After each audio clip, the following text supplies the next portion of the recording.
Do not adjust your digital device. What you are about to see and hear may shock and appall you. Join our hosts as they encounter countless thrills, spills, chills, and hilarity as they explore the very weirdest in pop culture. The following media is so strange, so beyond the scope of what is normal, it will make you ask the question, why does this exist?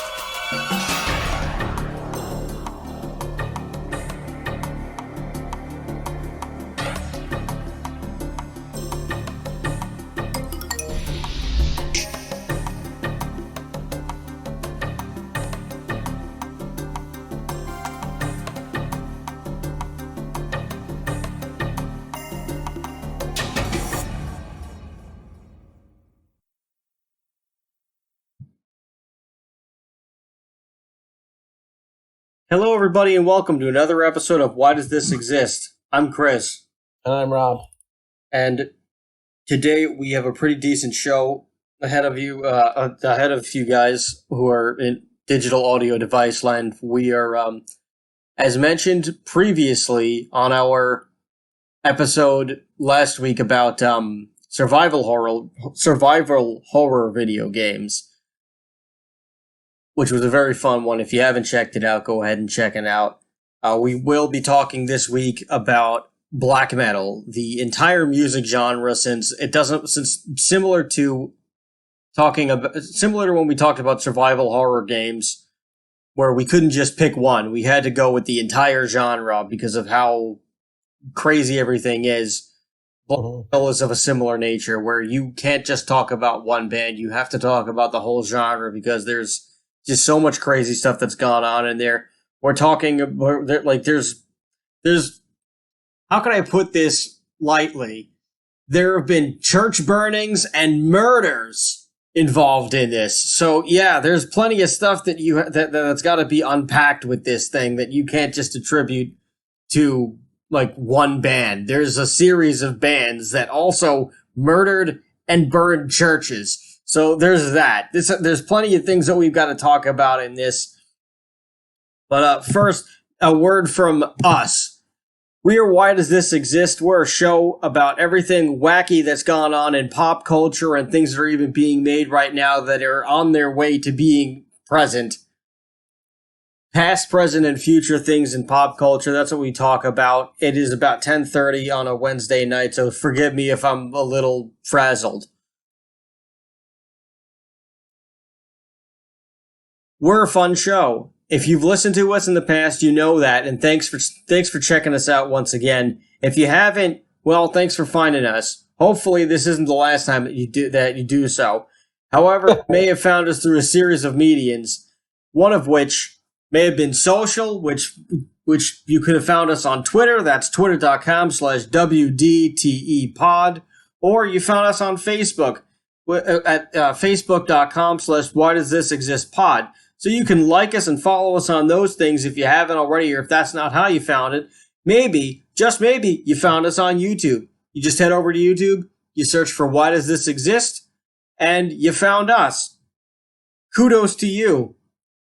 Now, if you're not already a subscriber, feel free to subscribe, like our stuff, don't like our stuff, comment on it, and tell us how we're doing. Tell us what you think is good, tell us what you think is bad.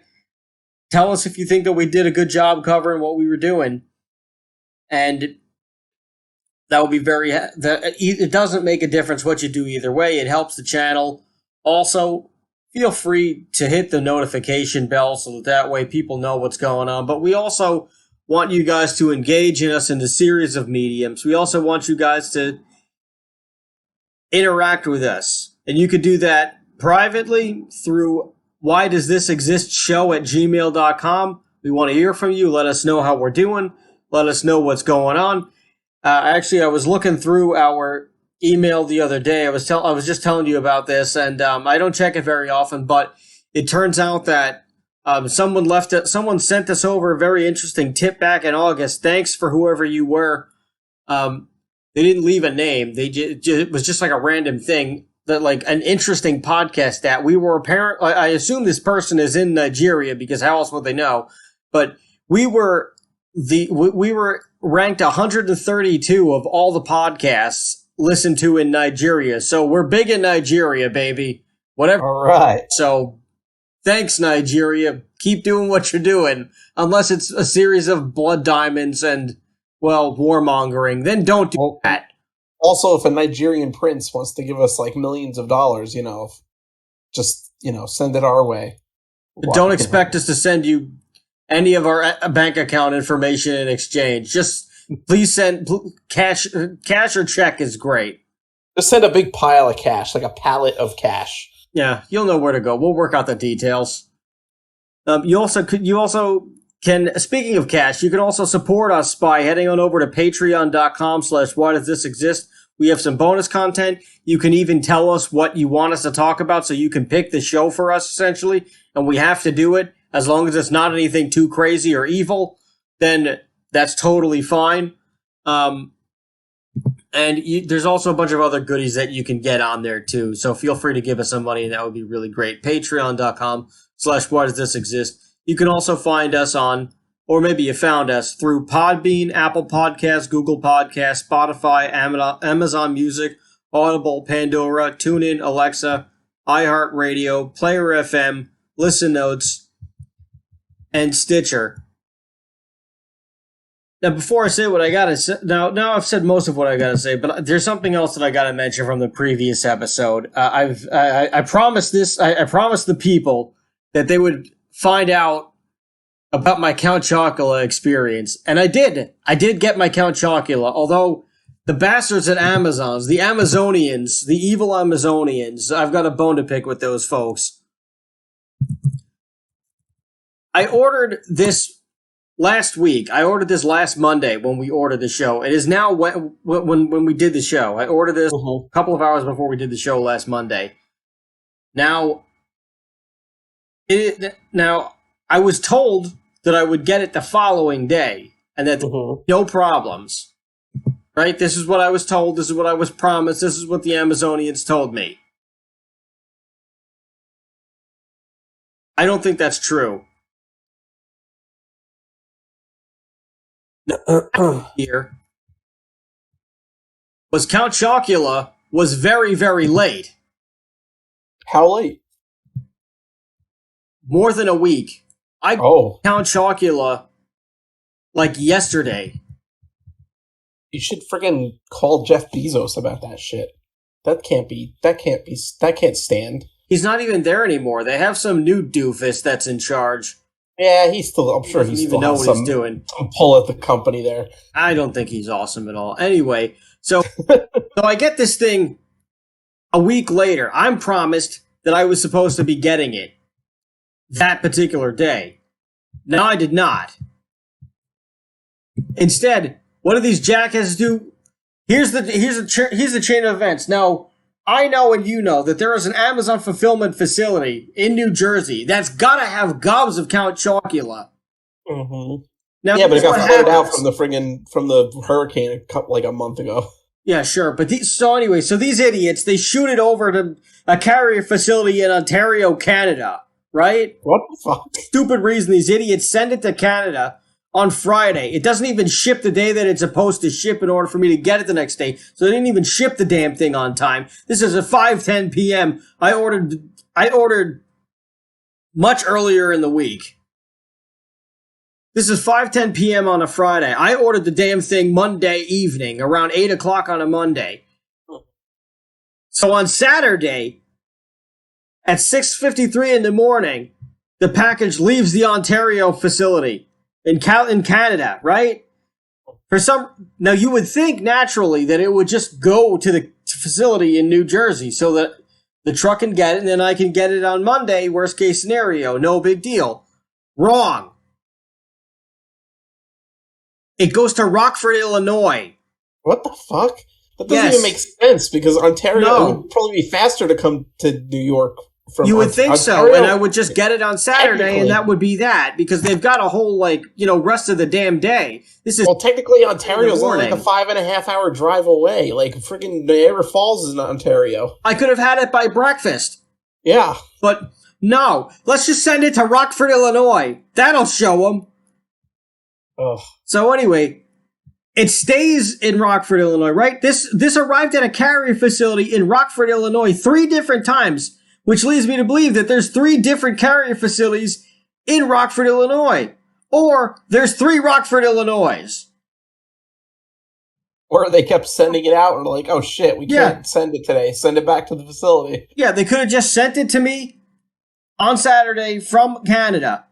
6:53, 12:04, the exact time that it would have probably taken to drive directly from Canada to my house. Yeah. At Rockford, Illinois. 6:57, package arrived at a carrier facility in Rockford, Illinois.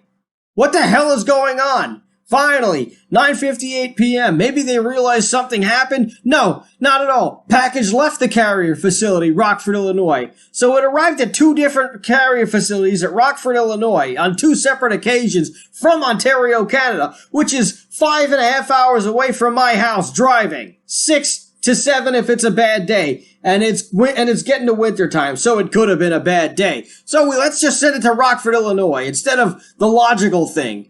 All right, then, we've covered that. Instead, oh, wait, this is supposed to go to New York. Let's send it to the other facility at Rockford, Illinois. So that happened 7 hours later. Who knows what they were doing? I have no idea what they did with my box.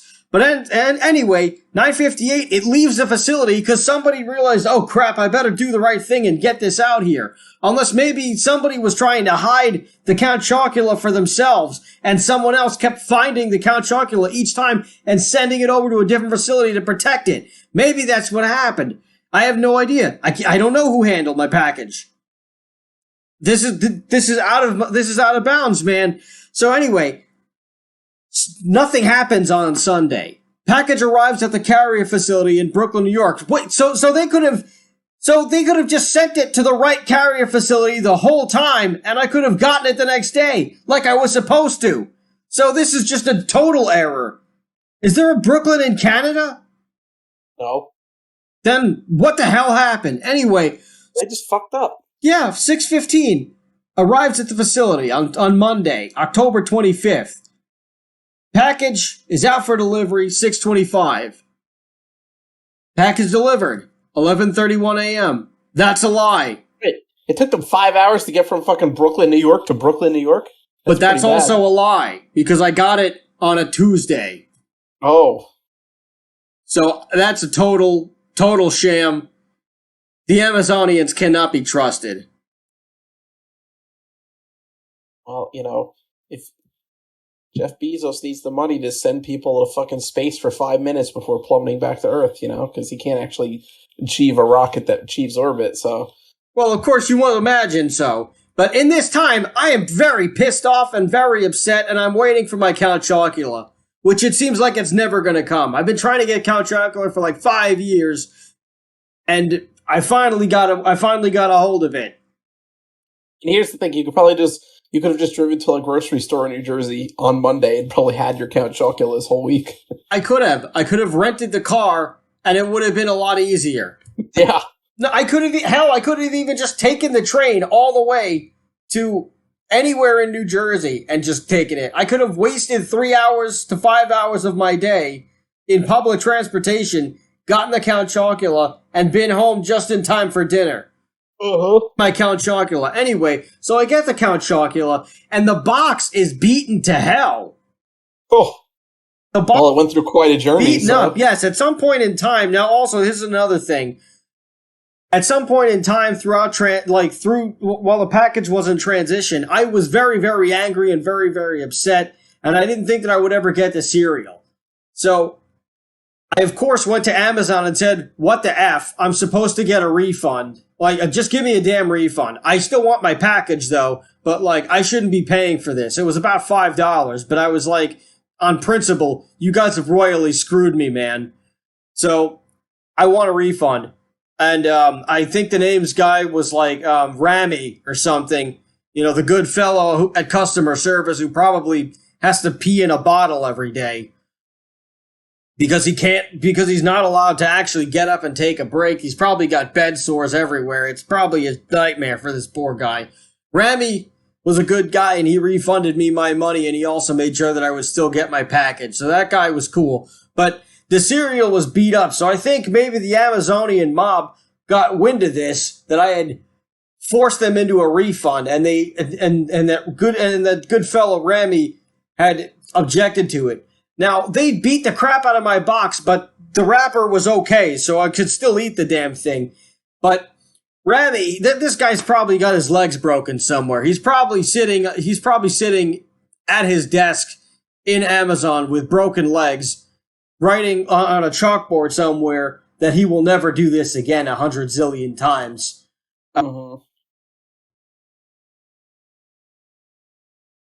But I opened the box, and I ate the cereal, and I poured the cereal. That cereal is not going to last a week in this house. I've already eaten 8 bowls of cereal. This is everything I ever wanted and more. Moments of my childhood came flooding back instantly. I was watching cartoons again. In real life, I actually was watching cartoons again. It was immaculate, and I had a wonderful, wonderful time with my Count Chocula.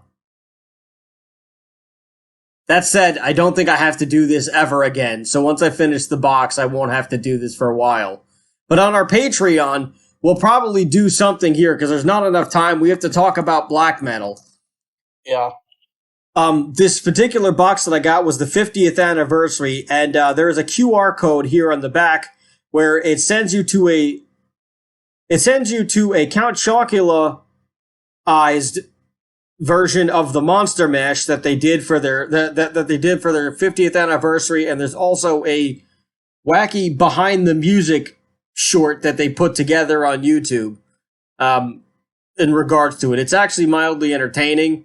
For the Patreon, we'll have to unveil this QR code and go through all the matters, and we'll do that as an extra goodie, and we'll critique it, and we'll review it, and we'll just do all this stuff. But that's what I got to say about Count Chocula. It was a journey well sought out. The box itself may have actually come from Transylvania for all I know. But I got it. It was good. And it was quite the journey, but it was well worth it. I love this cereal. And I hope that you do too. Also, I was venting to somebody in the elevator in the building that I live in. And when I was lamenting to this poor guy about what was going on, I mentioned Count Chocula, and he was like, "Oh, I like Frankenberry." And I, of course, just looked at him with disgust and just said, "Frankenberry dies alone." True story. Anyway, you are now about to witness the strength of street knowledge from a ragtag group of rogues. Let's get on with the goddamn show. Black metal. I've talked too much, you talk about it. Give everybody skinny on this. All right. Well, I think we touched on black metal a little bit during our King Diamond episode, because Merciful Fate is considered one of the first wave of black metal bands, as is Venom and Bathory. So black metal in general it's a genre of metal characterized by raw, like very low quality production values, buzzsaw kind of style guitars, blast beat drums, cardboard sounding drums, little to no bass at all, and very like high pitched, like growling, screaming vocals. And of course, most of the bands band members wear corpse paint, which is, with King Diamond wears is basically corpse paint. It's just face paint with white and black. And they all have different designs, obviously. I think the most like stereotypical design is like one that like Abath from Immortal has, like just like the white face with the black eyes. That's pretty common. But anyway, it started in the 80s with the first wave, like we said, with Venom and Really, the first wave of black metal doesn't really sound what like black, except Bathory. Bathory was pretty close to what the like black metal as we know it today sounds is. But the like Merciful Fate and Venom were not really that as much. No, Venom was a lot more of Venom was a New wave of British heavy metal, I would say. yeah, I would say that for sure. They also get lumped into that category too sometimes. Like they're kind of part of both in a way. Yeah. I mean, I would say And Bathory was definitely closest to that sound wise because they had Bathory was very heavily influenced by thrash metal, and so it was like super fast, and they had that really low production value. And I would say the same for Hellhammer and Celtic Frost, which is basically the same band. yes, yeah, and Merciful Quorthon, Fate, I think, had much better production value and sound yes, least of all of them, but the imagery and the lyrical content was there.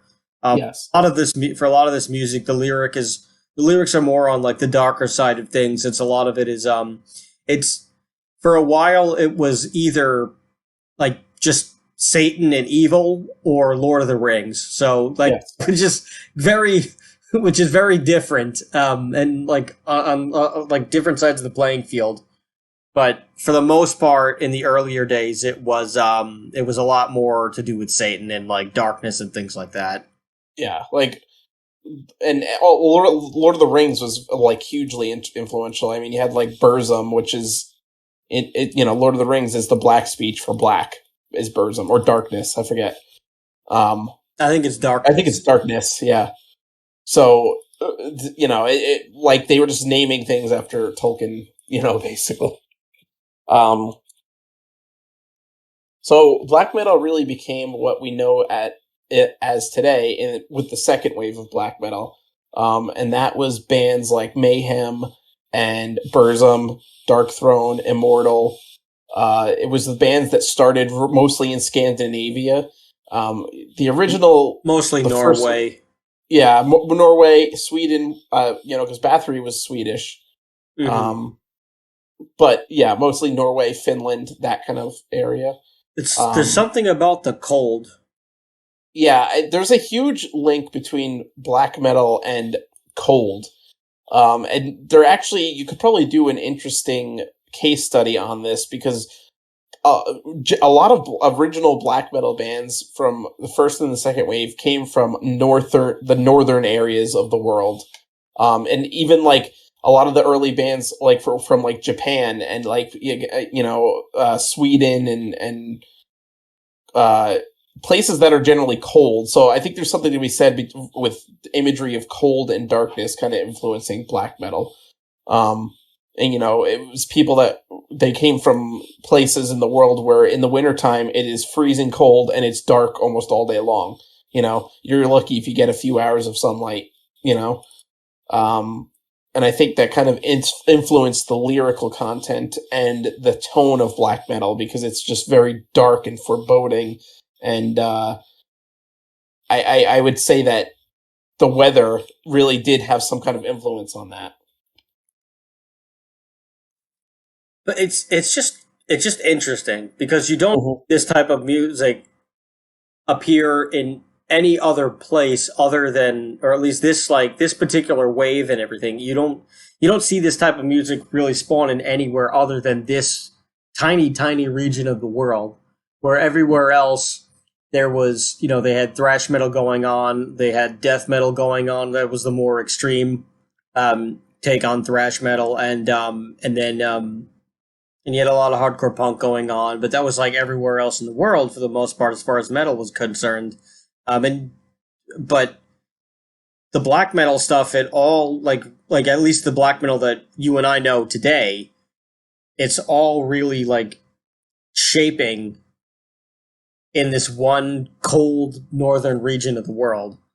Yes. Which I just always thought that was just so fascinating that it just all came from that little area. Yeah. And I definitely think that the cold. I definitely think that the cold had a lot to do with it, but also the Tolkienism too, because I mean, you're cold. There's nothing to do. There's very little sunlight. most of the time you'll probably you probably will get depressed. Yeah. Like, and then there's a lot of, despair. And then as a teenager, you got everything else that's going on with your body and everything. And, there's maybe one music shop in town. So you're trying to just like, get, and so like, I'm sure like all the musicians already knew each other just because there was only one place to really go. Maybe there was even one club in town if you were lucky. Otherwise you'd have to go to another like country just to go see a rock show.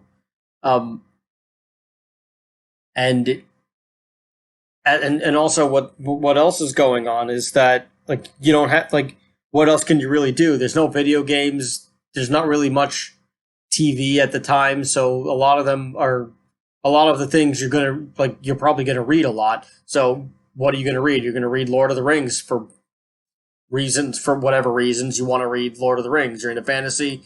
That kind of goes hand in hand with people who like metal. So they're reading Lord of the Rings, they're inspired, and they do all these crazy things. And, there's not really anywhere else to go because there's not really a city. You're surrounded by like a lot of the woods. So is also going to take a lot of the imagery. So I think it's interesting how even though they were very counterculture, they took a lot from the roots of their culture.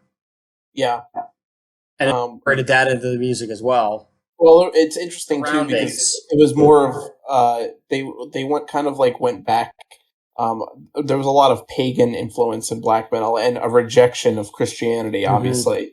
In original black metal, there is actually now a subgenre of black metal called unblack metal, which is Christian black metal, but we'll get to that later. So the original black metal scene in Norway, actually, there was a huge thing where, a lot of the people were actually going out and burning churches. Like that was a thing that was happening. They were going to Christian churches and burning them to the ground. Yes. And it wasn't just like an isolated incident. There was like a wave. There were multiple ones. There were several bands that were doing this. Yes. The biggest outliers were Mayhem and members of Emperor. Mm-hmm. Well, I mean most of Emperor. The only one that wasn't doing that was Isane, the guitarist and one of the singers. And during an interview, it was kind of funny because like they asked him like, what did you think about like doing it? Like, what did you think about burning the churches down? And he was like, well, I didn't do it because, they all went out and did it. I just thought it was kind of stupid. So I just stayed in and just like read while like everybody else was like getting in trouble and like going to jail and everything. Like I was just here reading a book, which is kind of the like least metal thing in the whole to do in the whole story. But also it didn't make any sense because the government was going to like just build the churches back up anyway. Yeah, that's actually what I was going to say is that a Bath from Immortal said basically the same thing as when all the church burnings were happening. Like he didn't care to do it because A, the government would just like build them back up again, and then B, like you would go to jail because they would eventually catch you, which they did. They caught up with Varg. Now Varg, who was originally in Mayhem, and then was, I believe, fired from Mayhem, and then he started his own band, Burzum. He was involved with the church burnings, and I think he was. I don't know if he was fired. I think he had such a. Or he left. I think he left, or I don't know if he was fired or if he left, but there was like a huge disagreement because he wanted to do his Burzum project, and then the leader of the band at the time, Euronymous, like just wouldn't let him. Yeah. So he was involved directly with the church burnings, and then eventually he actually killed Euronymous, like actually murdered Euronymous. So, this was another thing that was happening in black metal. Black metal, there was a lot of like deaths, starting like probably most famously. Well, I would say the killing of Euronymous is probably the number one thing, but also Mayhem's original vocalist, Dead, shot himself with a shotgun. And, he apparently like. They say that he used to carry around this like bag and he would just inhale it. Yeah. And like they didn't know what it was, but they thought that it was like a dead raven or something. that he kept in the bag, and he would just inhale it to like get the stench of death or whatever. He was obsessed with death. He was truly obsessed with death and really wanted to die. Yeah. And when Euronymous found him, actually took pictures of the disposable camera, and one of them famously became the cover of the bootleg live album Dawn of the Blackhearts. So there is an actual picture of Dead with his brains hanging out, bleeding out, as the picture of the cover of their live album. Yeah. And also they took pieces of the skull fragments and they wore it and they turned it into a necklace. Yes. Yeah. So there was quite a bit of this obsession with death, and then of course they truly lived up to their name, Mayhem. They truly and then so of course then Varg was of course murdered Euronymous, and basically what happened was according to Varg, he was under the impression that Euronymous was spreading rumors that he was going to try to lure Varg to an area and like make a snuff film and kill Varg and film it. So basically Varg's defense was he just was like, preemptively striking against Euronymous, essentially as a self-defense kind of thing. Obviously that's, remains to be seen, speculate. Varg was convicted of Euronymous' murder and went to jail. And he's done his time and he's out now, because I think he actually because he killed Euronymous and also he was convicted for burning the church, he got the maximum sentence in Norway at the time, which I believe was 22 years. And he spent most of that time in jail, and I believe got some time tacked on because he escaped at one point, because Norway is very unique in the world that its prison system is very lenient. Prisoners have access to like libraries and recording studios. So Varg actually made music while he was in prison. Yeah, he just wasn't allowed. He wasn't allowed to touch any instrument that he could make metal with, though. So he couldn't. He couldn't get any drums or any guitars or anything. So he was pretty much only allowed keyboard. So if you listen to the Burzum albums that he released in prison, they're all like dark ambient, as opposed to black metal, because there's no guitars. He only had synths. So, but their prison system works. A lot of countries, their prison systems are very humane, and they're. Well, I think in the case of Varg, rehabilitate people. It wasn't going to work anyway, because he was not apologetic. He killed Euronymous. I would say, I don't know if Varg is a true sociopath, but I would say he's close to it, because he is not. He had no remorse for killing Varg or burning those churches. In fact, there's a famous video of him as he's being sentenced, of him looking at, because it was, I guess, filmed at the time, of him smiling or looking at the camera and smiling as he's being sentenced to his 22 years or whatever. Yeah.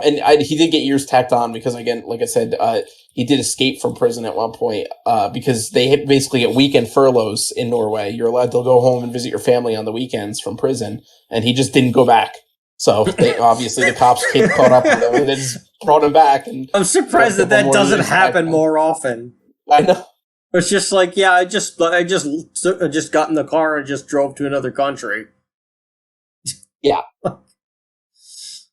And so the statute, I'm really surprised. But I mean, I guess like the prisons really must be like that lenient, where like it's like it doesn't feel like you're in jail. Like it just feels like you're, at like some kind of a weird boarding school. I mean, you can't like people like they have breakfast with the guards and regular conversations and those things. It's pretty interesting.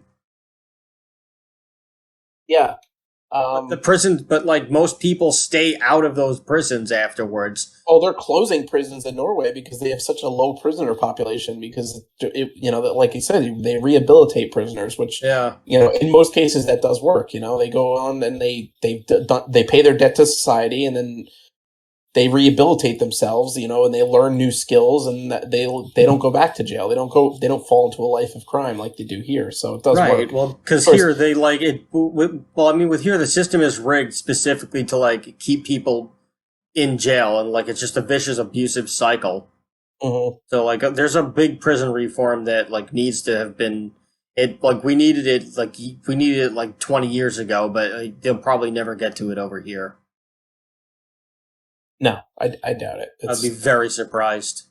The private prison industry is just too strong, and the lobby is too strong. They'll never want it. They need a constant supply of people to keep them going. So Yep. So anyway, I was going to just mention that there was another murder within the Norwegian black metal scene.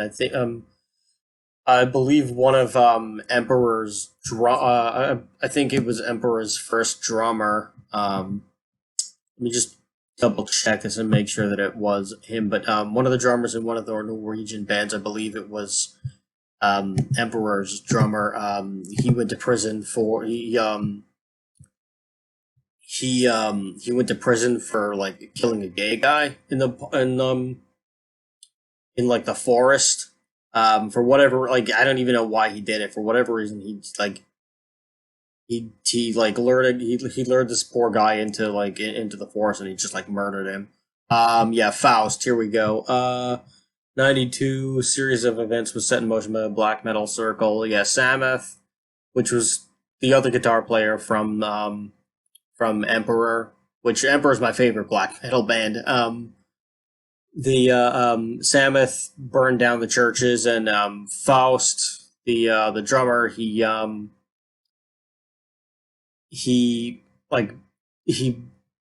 found some guy named I can't really pronounce this that well. Ming Andresen. He approached him and he just said to take a walk in the park, and in the forest, like the guy like started to like come on to him. So I guess, and then he stabbed him to death. He wasn't convicted until 2 years later though, and then like the day after he killed the guy, he like went with like Euronymous and Varg to go burn down the church in Oslo. And then like when he finally like got then when he finally got like they didn't start investigating Faust until after like they were investigating the Euronymous murder. So like, and they also, and that's also what led to Samoth going to jail, and like Faust too. So if Euronymous didn't get murdered, then the other two would have like totally gotten away with it, which is kind of crazy. But Samoth did 16 months for burning down the church, and I think Faust did 3 years or something like that. Mm-hmm. So it's kind of crazy. Yeah, it was a crazy time, and I think that was like the extreme of the black metal scene at the time, is they lived the music basically. Jeez, he stabbed the guy 37 times. Oh yeah, it was a brutal killing. It wasn't like, oh, he stabbed him once and then walked away and he just bled to death. No, he was like, there was a lot of rage there. And whatever, they obviously had history. There was allegedly some royalties that were owed to Varg that Euronymous owed Varg that he hadn't paid, and there's all these kind of speculation of why Vikernes killed Euronymous, and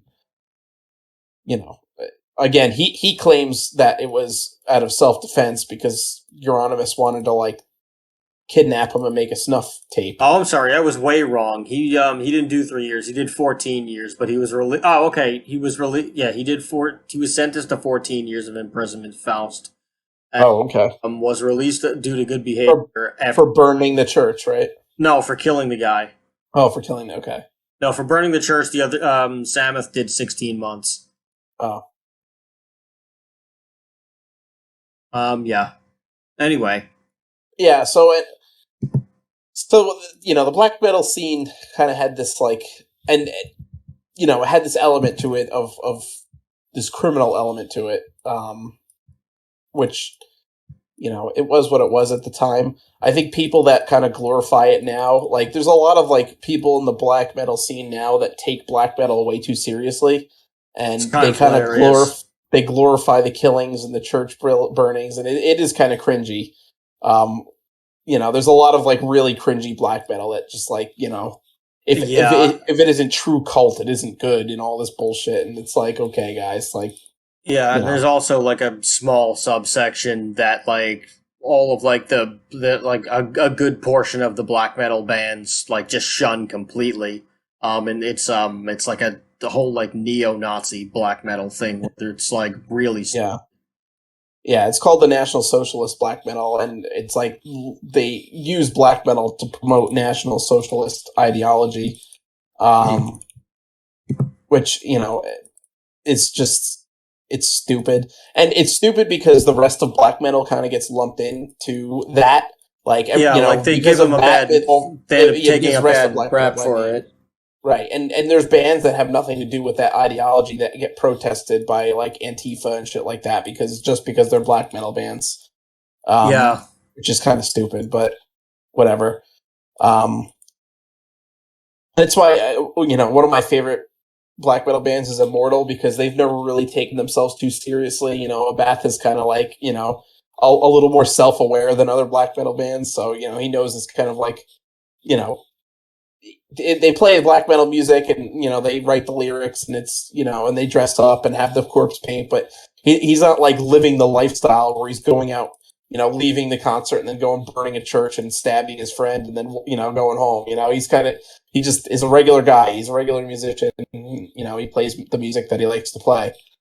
So that's why I always kind of liked Immortal because they weren't really part of that like stupid part of black metal. Yeah, I always liked that too because it was just funny and like he's a real person. He's like a goofball, like the interview where he's talking about why he didn't like do the church burning. Like he's just like, well, they were gonna build it up and I didn't want to go to jail. And then like as soon as he says that, he like looks at the camera in this way, like, duh, stupid. Like yeah. And you can tell, he's talking about Varg. Like, he's looking at the camera, right, and talking to Varg right there. Yeah. It's, like, just really funny. Yeah. So, yeah, I mean, I think that was, like, it's like, having that kind of mentality and not, like, being too crazy and taking themselves too seriously, that's the right way to go. Yeah, but there are some bands that do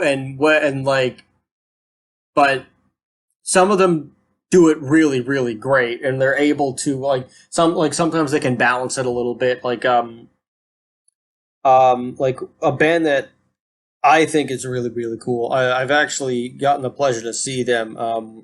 Our friend Ben, who plays in Incinerator in Texas, great thrash metal band. He plays in a black metal band called The Antichrist that is actually getting pretty up there. We saw them playing with Dark Funeral a few years ago on like Dark Funeral's first tour in America in like 6 years or 10 years, or whatever it was. Great friggin' show. But everybody was so we were hanging out like backstage and whatever and like getting Shake Shack and what have you. And we were just like, and everybody, even like his own band members were like, oh, you can't talk to like the singer of Dark Funeral. He's doing his thing. And I was like, what do you mean? And like everybody else that I talked to, they were like, yeah, somebody put the devil in that guy. That was the phrase of the evening. And I was like, well, what does that mean? And they were like, every night about like around sound check, he looks for the darkest corner of like, he puts on all of it. Like he puts on his corpse paint and everything way earlier than everybody else. He gets into like he gets dressed and everything, and he looks for the darkest corner of the venue, and he like stands there for hours, and he just waits, and he just like stares into like the void for hours, and then he just becomes this like evil manifestation thing when he's on stage, and it's like there's some kind of ridiculous charisma that's there, and everyone like I was like, well, what about the other guys? And they're like, yeah, they're pretty cool. Like everyone else was like, yeah, they were like pretty normal guys. Like we were just having a drink with them. Like it was totally fine. But the one guy, you gotta just let him do his thing. Yeah. But I heard like during daytime he was okay. Well, maybe just getting them pumped up. A lot of people have like different things they do to try to really kind of pump themselves up for Yeah, the show. everybody's got their own thing. So that's just what he could be doing to do that. Just to like get himself ready and pumped up, and and in the headspace for the music that they're playing. Yeah. I mean, my thing was for a while was like I had to either have like buffalo wings or buffalo chicken pizza before I would go on. That was my thing for the Yeah. longest time. I remember when we first started, I would drink Mountain Dew. Yeah. It was like my thing. I would drink a Mountain Dew before we went on stage, and that was just like because it made me like all like pumped up and like friggin' like jittery, and like I was like ready to play. Yeah. So, I don't know. I guess like I said, everyone has their little ritual that they do. Yeah. I mean, my post-show ritual was like a chocolate milkshake, but I mean, I think that's always been my like go-to whenever I've had like a good day anyway. Yeah, a quick shake. Yeah, that's a chocolate shake is that's my weakness in life. Like if I'm gonna die, if I have to pick what I die from, it's too many chocolate milkshakes. Chocolate milkshake. um, yeah, but the best black metal musicians are the ones that don't take themselves too seriously. And that's one of the reasons why I enjoy Emperor. Not so much the actions of Faust. I believe they've had other drummers since then, Mhm. but Samuth has like since like gone back on like when they ask him about like the church burnings now, he's just like, yeah, that was stupid. I was just a dumb kid. Like Yeah. I should have never been doing anything like that. Like he's since like expressed remorse for his actions and like, but I always respected Asane because he was like the businessman of the group.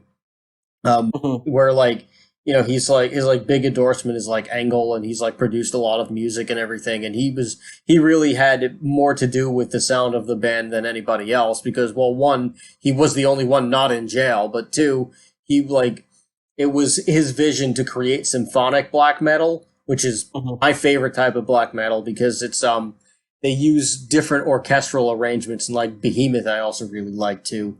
Mhm. It's like they like the music is arranged like an orchestra would, where it isn't just like everybody plays the same part, or like there's a rhythm part and then there's a lead over it. Like everybody's playing their own intricate part that has to like be in the proper key so that it makes sense.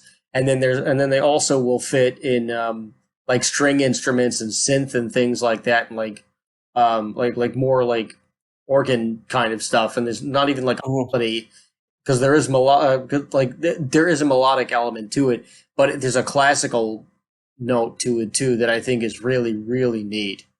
Yeah. So that's what Well, it's a I little bit like different about because that most stuff. the melodic element is very uncommon in black metal because generally black metal is just like we I said before, just these buzz saw guitars and blast beats and like kind of vocals, and Right, there's very little melody involved, so it is a little bit of a change of it's pace. basically playing blues chords on the low notes, on the lower strings with distortion. Yeah, If you want and really fast. to cheat on it, yes, and very very fast. I actually when I back in college, and I guess it's still technically I'm still doing this because it's just my side project band that I record stuff for every once in a while. I haven't done anything recently, but I don't consider it like stopped, just on hold, I guess. Uh, but I had a band called Meteor Krieg, which it was a black metal, and I added. So my whole thing with it, it was to do like a black metal project, a one man black metal project, much like Bathory and Burzum and stuff like that, Which that's where something I else play that's all the very instruments. common in black metal, where like Yeah, you see a lot of one man projects where the guy plays every instrument on it. yeah. And I would listen to bands like Bathory and Immortal to kind of like get the sound of what black metal's supposed to sound like. But my whole thing was that I wanted to do that, but like instead I didn't actually play bass on it. I played keyboard instead. I used the keyboard as the bass, so I kind of had these droning keyboard riffs that were really like on the lower register under like my guitars, and it was like I was trying to create something kind of like new and different. So and it was kind of a mix between ambient and black metal. I had more ambient songs that were kind of just like droning and with like different effects on my guitars and stuff like that. So I think that's black metal has a lot of room to kind of do these little like subgenres and little changes and to try to actually make it like kind of like interesting. 'Cause it's basically when you break it down, like we said, it's just like playing like like really fast, very simple riffs with blast beats and just playing them really fast with really high distortion and with really bad production values. So there's a lot of room to expand on that. And I think nowadays, in modern times, black metal has really kind of spawned all these different, there's like dozens or more of subgenres of black metal alone, which, you think about all the subgenres of metal and then like there's subgenres of subgenres here, and there's a lot of combinations of different genres to make new. So, we talked about symphonic black metal. Obviously, there's black doom, there's black and death metal, there's black thrash, black and roll, which is a combination of black metal and like hard rock and roll music, which most famously is a band called Fellertalk.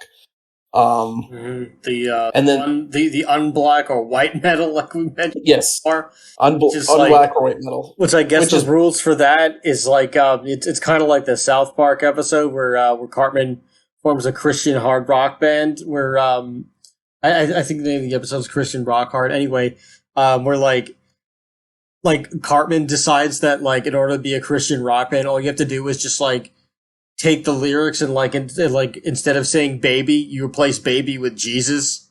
Yeah. Where like with like the unblack metal, you would just basically replace Satan with Jesus. And then you had Viking metal, which kind of spawned out of black metal because Bathory, I would say, was probably the first Viking metal band.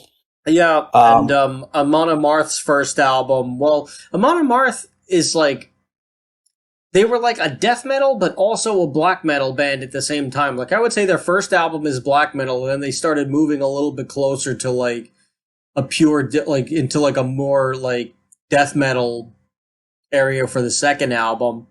Mm-hmm. And then they eventually like formed their own where it was Viking metal, and Viking metal essentially, the lyrical it's a little more melodic, but it's also like the lyrical content is like basically just Norse mythology. Yes, and there's still the rejection of Christianity there, but instead of like with Satan, it's now with pagan imagery. Yeah. I think the quintessential Viking song is "One Road to Asa Bay" by Bathory from Hammerheart. Was their fourth album.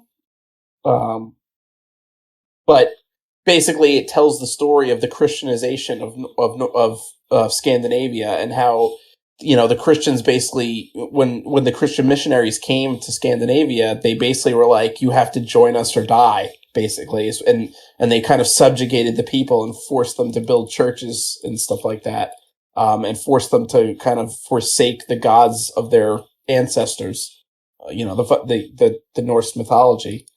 So it's really an interesting look at how how Scandinavians were kind of subjugated by the Christian military the Anglo-Saxons and stuff when they invaded, and they brought Christianity with them and kind of use their might to subjugate the people and force them to worship the Christian God. So Viking metal is kind of like a return to the roots of of their culture a little bit. It's pretty cool, honestly. I always thought that was just really interesting stuff that they would end up doing with the Viking stuff. Mm-hmm. All of the Viking metal is funny. Actually, our pal Alex, who I've mentioned on the show several times that I used to be in a band in. Actually, there's something else from him in a second, but in high school, him and like half of the other guys in the band that we were in together, and like some of their friends, they shot this they shot their own like music. They shot their own music video for Amon Amarth's In Pursuit of Vikings song, and it's like really really cringy. like they like only one guy was wearing corpse paint, and like they were like he was like the hunter, I guess, and he was trying to like shoot everybody with like bows and arrows. They shot this in Prospect Park, by the way. It's hilarious. Like it's probably there's like if we went back and we like slowed it down, I'm sure you would just find like you'd find like a Lord of the Rings like consistency era where like there's just people in like regular day clothes there, or just like having a barbecue in the background or something.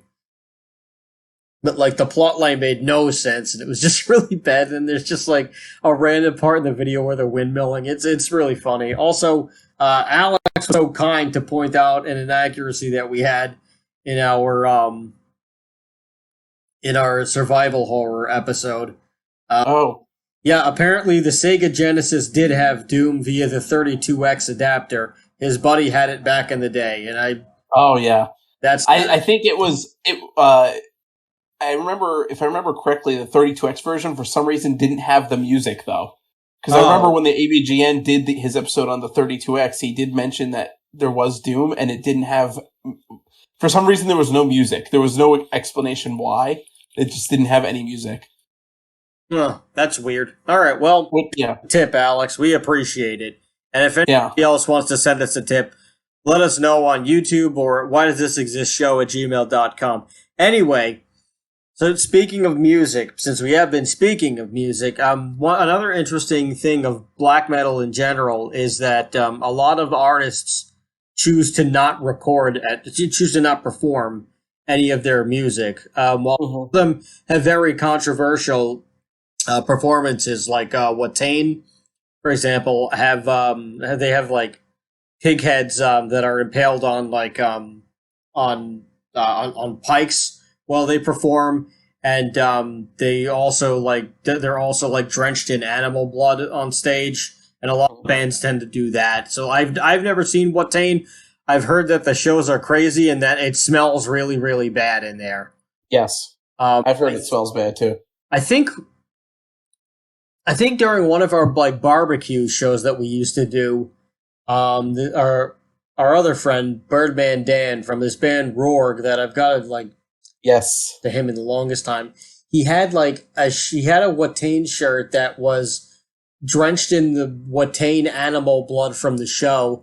Yeah, he actually wore it to a show and got, much like wearing a white T-shirt to a Gwar show and getting sprayed with all kinds of fluids. Yeah, he got splattered with the pig's blood, and he like had it in like a vacuum sealed bag, and he put it on and he like wore it for the duration of the show in the spirit of all things metal. Yeah, and it was, I'll tell you what, it was one of the worst things I've ever smelled. It smelled like bad cheese. Oh, I didn't bother to smell it. It was... Oh, I smelled it when he took it out of the bag. I was like standing near him, and I was like, oh my God. Oh, it was awful. I didn't smell it. I don't think I really went like too close to him for the rest of the day. But and the fact that he wore it through the show, that really is like... For hours. That is a trooper. Yeah. Oh, that's just so crazy. But yeah, definitely the crustiest thing that I've ever seen. Yeah. And I've known some crusties. Anyway. Where else are we on this thing? There's Oh, so I was going to mention that black metal has kind of become a really kind of cultural phenomenon in Scandinavia, where black metal bands are actually like fairly popular, like way more popular than they are in the United States. That doesn't surprise me. I They mean, kind of break through the mainstream a little bit in Scandinavia. yeah, like And in Behemoth fact, is like is like a chart topper, like Nurgle. yes, Behemoth, even though Behemoth is from Poland, yeah. he's like he's like a god in Poland. I've actually seen, I think it was a Finnish commercial. There was like a Finnish commercial for with cough drops, and it was actually like it's hilarious. It's this black metal band, and they're recording a music video outside, and they're like, the singer's like, and then like so they like they stop to take a break because like it's like a new take or whatever, and so they're all crowding around this like torch because it's cold and they're outside recording this video, and the singer like takes a cough drop and he puts it in his mouth and he's sucking on it, and then they go back to like singing and his voice is like healed. It's like he's singing like in a freaking like high pitched like oh my god, and everyone's like looking at him like what the hell. That's so I guess like the joke was that like the cough drops are so good it could like it would clear up even a black metal voice, like, that's too funny. Yeah, it was pretty funny, but it's the fact that it's like a mainstream commercial and they have it like that's pretty like I think it goes to show that what kind of a cultural phenomenon it is in Norway. And then, of course, there was the film that actually came out a couple of years ago, Lords of Chaos, which was based off of the crimes of Mayhem and Burzum in the early 90s. All right. And it was kind of a mainstream film. I didn't see that one. I didn't watch it either. I heard it was pretty decent, though. Yeah, a good one is Until the Light Takes Us. Mm-hmm. That's a really good one. And also the Headbangers Journey series that has there's like 8 different ones and they all cover a different genre. That one's really, really great. The black metal one is actually very good on there. Oh, so I didn't know this. Lords of Chaos, the film, Euronymous is actually played by Rory Culkin, the brother of Macaulay Culkin. I didn't know he had a brother. He actually has 2 brothers, and I think they're both actors. Oh, all right. Keep it family. Yeah. Cool.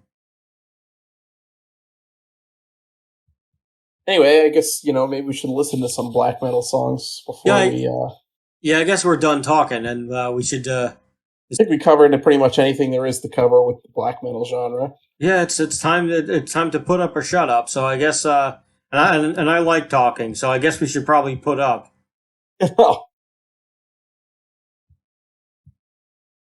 Alrighty. Are we... Let me share my screen with you here. So listen to... Okay, then. I guess we should start at the beginning, which you'll hear the difference. We're going to go into, like, more or less the evolution of black metal, in a way. So we're going to start here with just Venom, with the song Black Metal. This is the one that started it all. This is the granddaddy of black metal, and you will see exactly what we're talking about in terms of all the production and everything. Like, right. Mm-hmm. So 3, 2, 1, go. See, there's all the hiss right there from like the whatever. The panning is like going back and forth. It's exactly what like.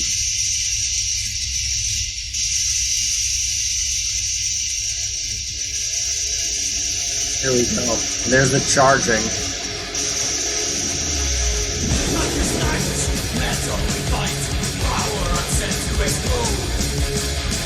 Venom kind of really, I think, they had the lower production value in their first couple albums, which kind of like defined the black metal genre. So I can see why they're considered first wave black metal. Oh yeah, I totally could too. They're more thrash than the wave of British heavy metal. Yeah, and also like all of their imagery was like satanic, so that also set the vibe for that too. I mean, Merciful Fate did as well. But, like, you could hear where the vocal style and everything came from here. Like, it's kind of like when you go in... It's kind of like when you, like when there's like a mom and her kids, and you can tell that they're definitely her kids. Yeah. This is kind of like that. Yeah. So like Big Mama Venom is just like, you know, right there well, I guess Big Mama Venom would be the old woman who lived in the shoe, and all of her children, you can tell that they're her kids. Yeah.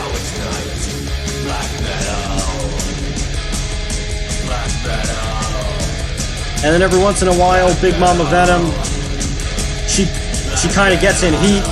She wants to go for a night on the town, and then we get a new genre.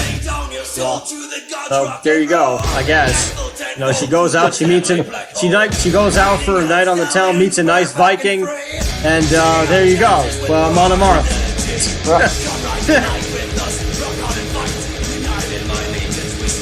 How many bands have you seen cover this song? Probably a couple. I've definitely seen like 5. Yeah, definitely seen like 5 do it. This is one of the most covered songs in the metal, like the metal scene, I would say. Yeah. I mean, I haven't really gone to too many black metal shows, but I've gone to many like thrash metal shows over time. Yes. Well, and I think that's, you know, Venom kind of really influenced thrash metal as much as black metal. You know, and they also, you know, inspired all the thrash metal and everything else too. Yeah. Like, this is basically the blueprint for like modern heavy metal, I would say.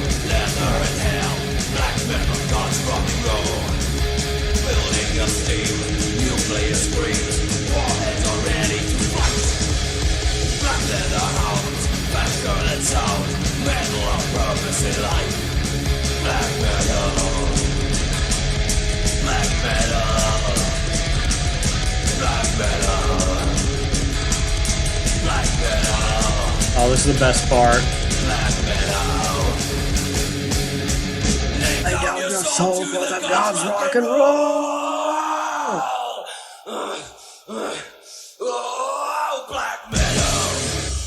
There we go.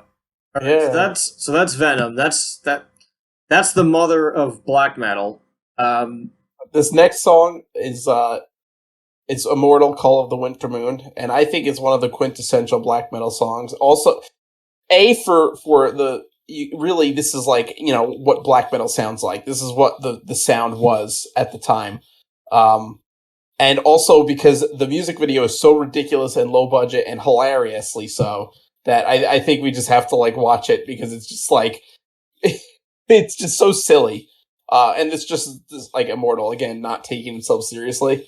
But basically, like, they're just running around through probably their woods in their backyard with torches and, like, you know, breathing fire and stuff. It's pretty good. It's pretty great. Yeah. All right. Oh, and then the one guy is wearing a witch hat and a cape. Oh God. So it's just like, what's happening?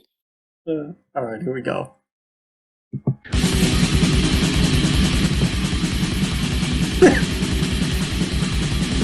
Oh my God. Of course, they have the smoke grenades. You know, throughout. This video is similar to the Amon Amarth thing that Alex had done in high school. Yeah. It's like this level. Oh my God. This is one of my favorite music videos ever. Just because of how ridiculous it is. He's just holding an axe for no reason. Yeah. I mean, all the locations that they found were pretty cool. Yeah. It's just so funny, because, like, he's wearing, like, a witch's hat and, like, a big, like, witch cape and everything. Yeah, and, like, it's like something he got at, like, the Spirit Halloween store, like, 5 minutes before they started filming. No, but, like, underneath that, he's just wearing, like, jeans and a t-shirt and, like, Vans. Like, what a stooge. Yeah, at least the one guy's wearing, like, leather pants and, like, spikes and stuff. Which yeah. I think it's a bat. Yeah, I think so. Bat. Yeah, there he is. Yeah. He just does, like, his praying mantis thing. And they're just breathing fire. And then there's like standing in a doorway, doing poses. And then they look. Yeah, they just stare at things.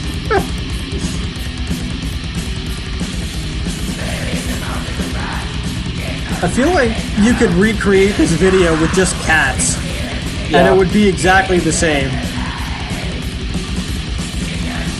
Except you don't give the cats fire. That would be bad. I always wanted to like recreate this video with my friends, but you always used to just like go in the woods and like walk around and stuff. Yeah, I would do it. That's basically what these are. It's just three guys that are probably good friends and just walking through the woods. Yep. Looking for ruins. Just dressing the way that they like to dress.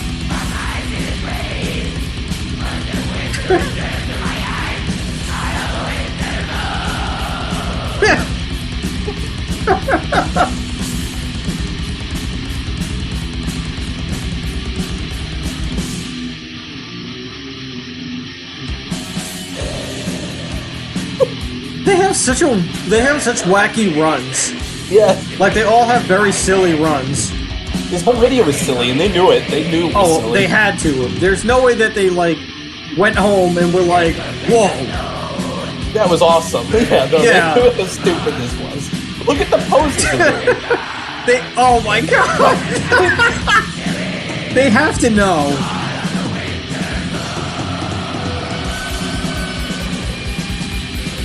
Alright, there's a mountain with snow and stuff.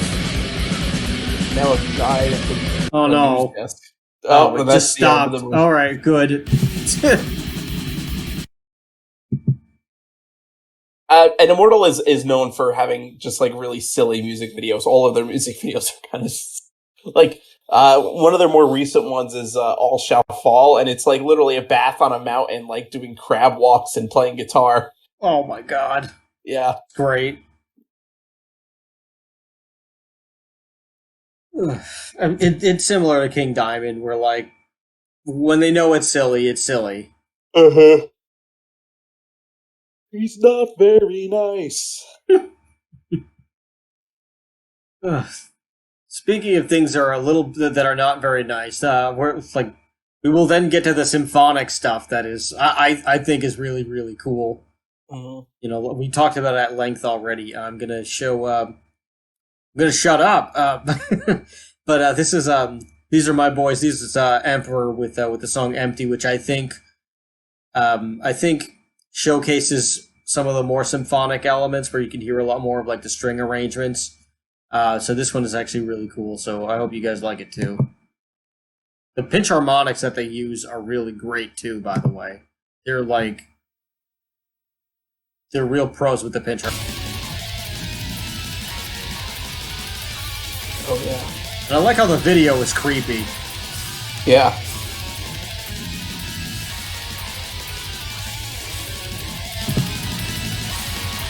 This is like the Immortal video if they were actually trying to be serious and make a real... Yeah, pretty much.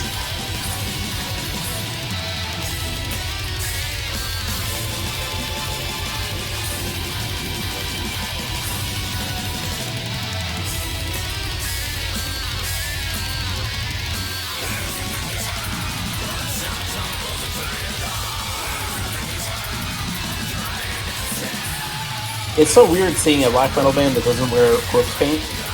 Yeah, after like the first album or something like that, they just stopped wearing it because it, it was starting to like become too gimmicky, so they just kind of dropped it, which I think was the right move for them. Yeah.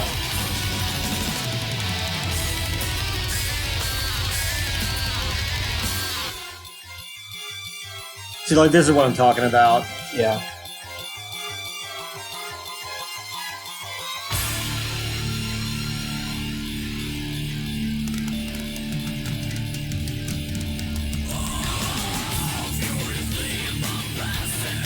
I'm not sure if Isane is, I'm not sure if he's like a part owner of Engel amps, or if they like just make or like if his line is the most popular one. Mm-hmm. But those amps are tremendous. They're like top of the line.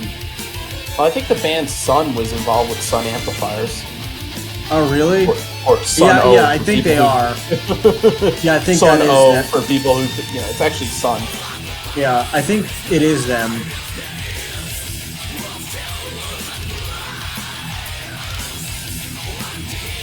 I think Sun is a band we could probably cover eventually too, because they're kind of wacky. Yeah, probably. I don't know enough about them, so it might be a good idea. Might be a good idea. One song is like 45 minutes long, so yeah. Yeah. Might be a good idea to bring my friend Johnny in on that. He's actually a pretty big Sun fan. Yeah.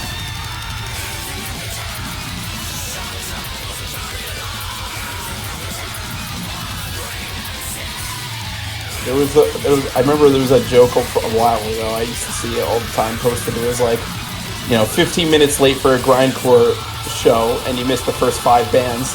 15 minutes late for a Sun show and you only missed the first note. Oh no, what's gonna happen to this poor guy? Oh no, he's gonna get whacked.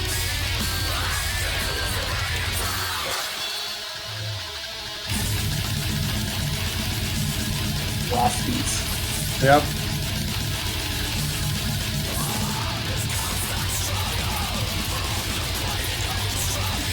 So this guy like the back of a hearse? I don't know. They just took him out of the forest. Looks like a back of an ambulance. Yeah, it might be an ambulance. It's the back of the F-01. Oh no. Well, he's probably gonna die soon. Yeah. He ain't afraid of no ghost. Ooh. Oh, they're dumping him back in the woods. Yep. Oh. They just let his gurney go, and now he's just rolling down the hill. He's just rolling around at the speed of sound. Oh, God.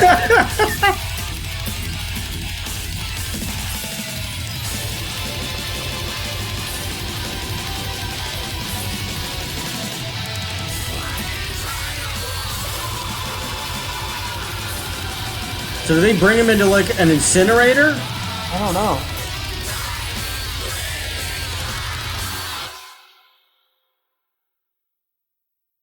Oh, he's going to sleep. Okay. Yep. I mean, it's tiring to play all those arrangements. Yeah. Yeah.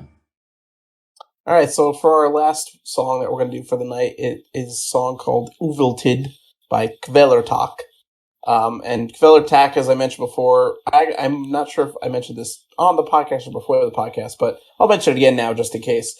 They're a black and roll band, which is a subgenre. I did talk about black and roll a little bit before when we were talking about the different subgenres, but basically combines elements of rock music, 70s rock music, and punk rock with black metal. They're a pretty good band. Yeah, they are cool. They've risen a lot in popularity over the last 10 years. I want to say that was where I started hearing their name. But they've been around since 1985, apparently. Yeah.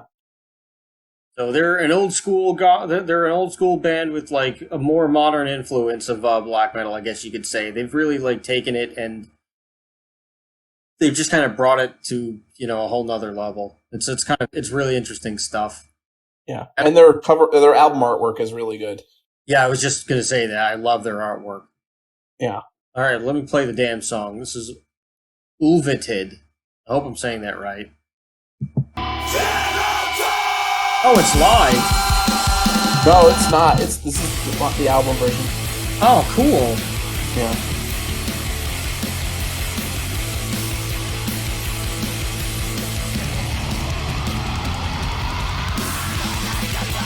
Oh, there it is. Yeah. That's pretty cool. Yeah.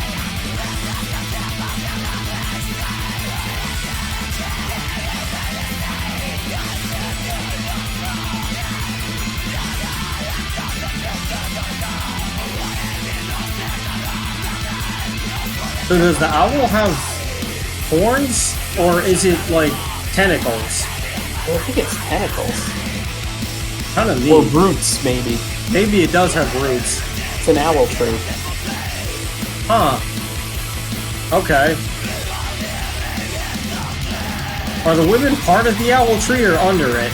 I don't know. Maybe they're part of it, like it's some kind of Greek monstrosity. Huh. Like a multi-headed monster. Okay. Like a nymph owl thing? Like something from Castlevania. Yeah, or some kind of a dryad sort of thing. Alright. I could dig it. Oh yeah, there's the rock and roll part. Mm-hmm. Huh.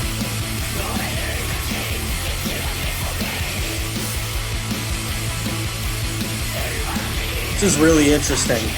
Yeah. Actually, you know what band reminds me a lot of Thriller Talk? That's from America is shit. It's hold on. The tip of my tongue. I think I know it, but I just want to make sure No.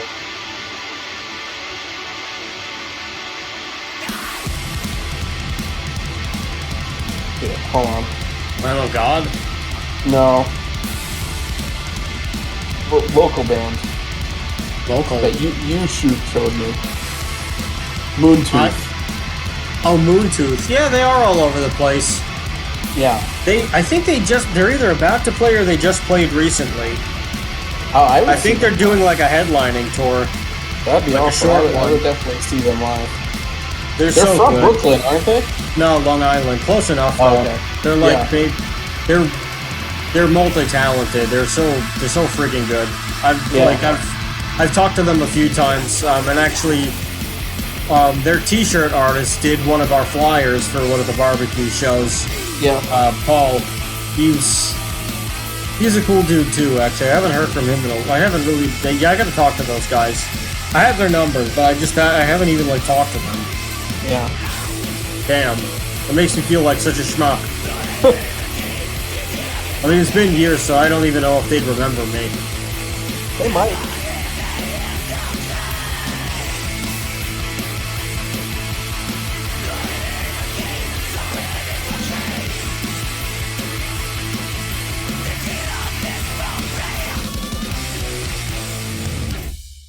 Cool. Yeah, and that was Feller Talk. All right. They're a really fun band. I would like to see them live as well. Yeah. I think there was I thought I had the opportunity. I think they were on a Mayhem Fest, but I ended up not going for some reason. Yeah, that sounds about right. They may have been on the last Mayhem Fest because I think that festival is done. Yes, it is. Although I heard that they're trying to bring it back. Yeah. Which would be interesting. That would be cool. I mean, Mayhem Fest was always kind of...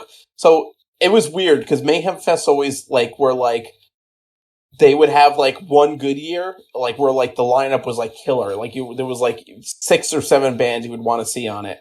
And then, the next year would be, one band that was good, and everybody else sucked. It was, it was either really good or really bad. Yeah, there was never, a middle ground Mayhem Fest.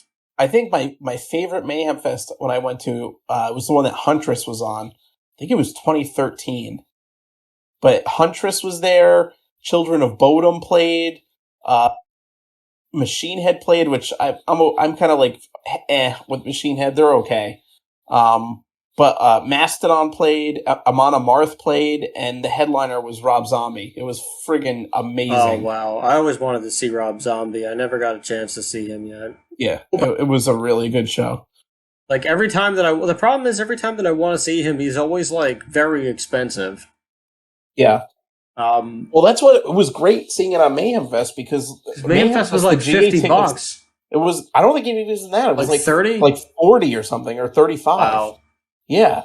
So I only went to the one Mayhem Fest that I went with you and Roberto. Yeah, I remember that one. We saw Megadeth we saw Megadeth and Disturbed right before they broke up for a little while. But you could tell that they hated each other. Just you and I weren't even remotely interested in seeing Disturbed at all.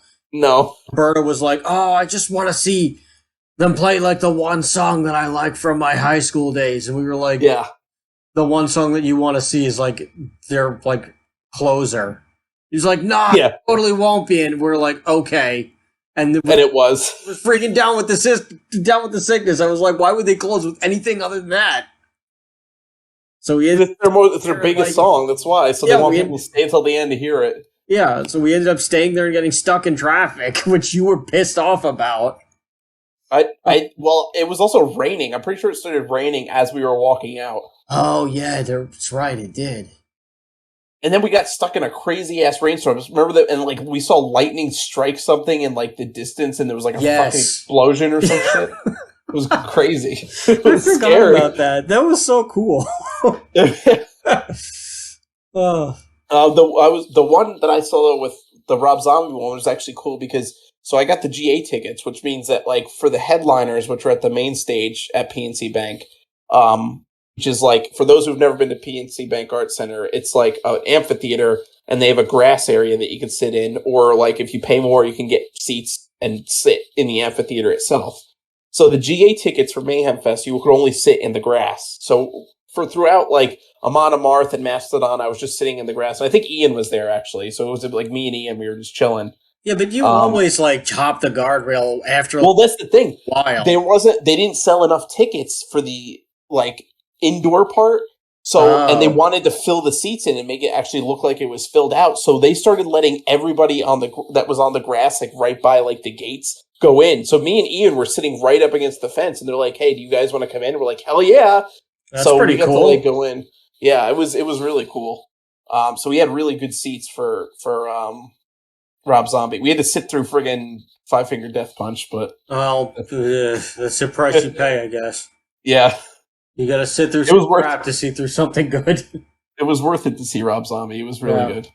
There's a good documentary about session players called The Hired Guns, where the Five Finger Death Punch guitar player Jason Hook is like featured in there, which is it's actually really good. I saw it on Netflix. I don't know if it's still on there, but it's pretty cool. It's got like Billy Joel's drummer, and like one guitar player, and like they kind of talk about how Billy Joel screwed them, like really badly.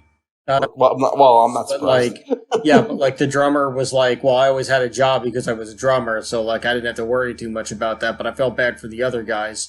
And I forget who else was on there, but there were like there were two other folks that were pretty damn cool. But Jason Hook's story was pretty fascinating, actually. And I don't really like Five Finger Death Punch, but like I respect him.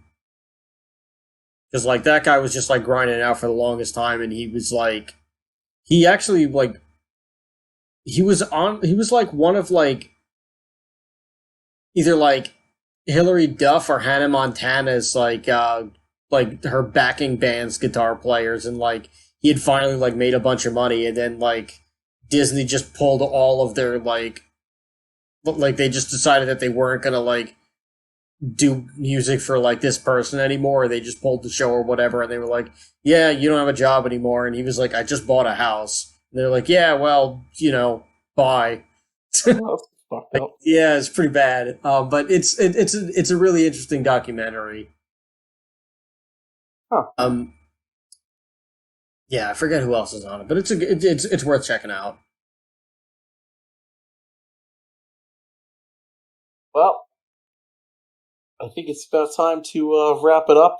I think so. Black metal is a very, very unique genre full of madness, mayhem, murder, and plenty of other things that are just crazy.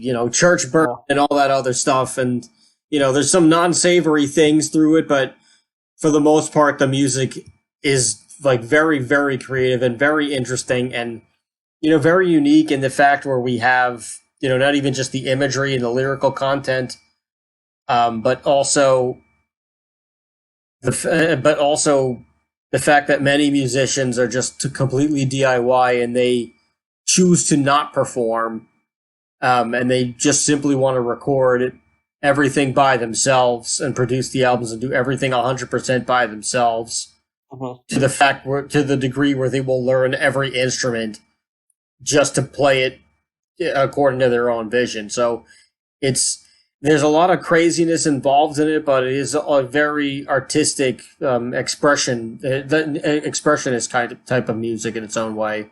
And there's a lot of things that you don't normally see in other genres of music crossing over, such as in the symphonic stuff. Yeah. Yeah, it's definitely interesting in that it really kind of like I guess it lends itself to be crossed over with other genres almost. It's very easy to make black metal mixed with something else and make a whole new genre of music, which I think is pretty unique. There's not too many genres that have that ability to kind of really cross over without really kind of sounding like a completely different thing. Black metal, it's easy to hear black metal in the black metal influenced genres like black thrash. You could clearly hear the black metal influence, and like black and death metal and all that. You clearly hear the black metal influence. So it's interesting in that it's like so unique that it can kind of like add its own flavor to something. Mm-hmm. Couldn't have said it better myself. So even if you're not into like heavy metal, I think it's worth checking out. If us showing it to you was enough, well, I'm glad you got to open up your mind a little bit and just kind of like look else, just kind of find other music that maybe you're not totally into, and at least now you understand what it is, and you have an idea of, and you know what it sounds like, and and you've kind of listened to the evolution, so you could just kind of understand like just how expansive this genre is. So we want to thank you guys for sticking around.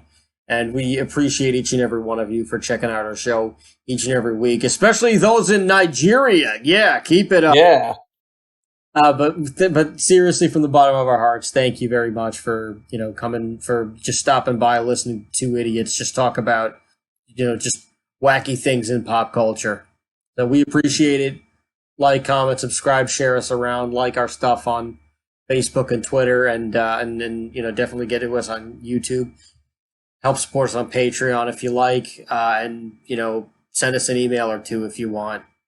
This has been we hope that we've entertained you. I've been Chris. And I've been Rob. And remember, question everything. Good night, everybody.